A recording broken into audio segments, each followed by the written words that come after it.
Welcome back, 6:51 on your Saturday. School has started for many students in West Michigan, and something you might not necessarily think about is the safety of your pets. A lot of back-to-school related pet poisonings and injuries involve kids' backpacks and lunchboxes.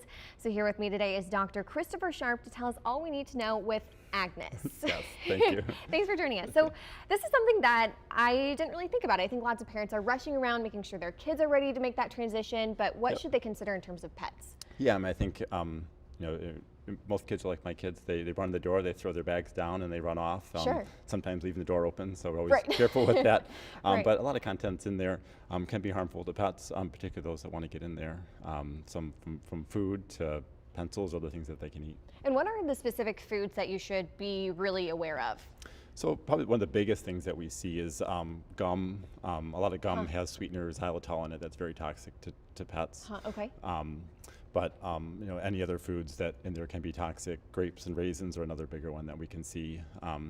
Even one or two in the right dog can cause kidney failure. Wow. Okay. Yeah, and that's really important to think about. And I think their backpacks are zipped, but dogs still can obviously get into there. Exactly. Yeah. Okay. Yep. And you guys have seen an increase in these issues at the vet's office this time of year. So this is a very real thing that you guys see happening. Correct. Yeah. Yep. Okay. And so what do you suggest people do then instead of kids stitching their backpacks? What are some little lifestyle changes that would benefit the pets? I know that's easier said than done, Right. being through it, but trying to keep things up as much as you can. If you can keep it behind a closed door, always better.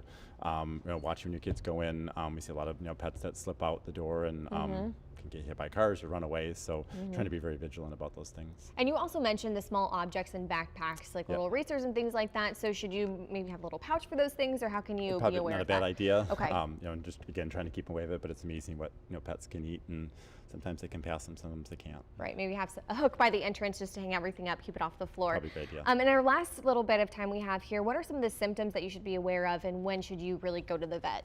At what point? So I think if you're concerned that your pet has ingested anything, I would contact them, because some of these things come, if we can catch them early, we can do a lot with. And your vet may suggest calling a pet poison hotline where they have a toxicologist to let us know if things are toxic or not. But not eating, vomiting, diarrhea, just not acting themselves, those are the biggest things to watch for. All right. Great information, Dr. Sharp. Thanks so much for joining us. We have all of the details too. And Agnes, I can't forget her. We have all of the details on our website at 13onyourside.com. We'll be right back.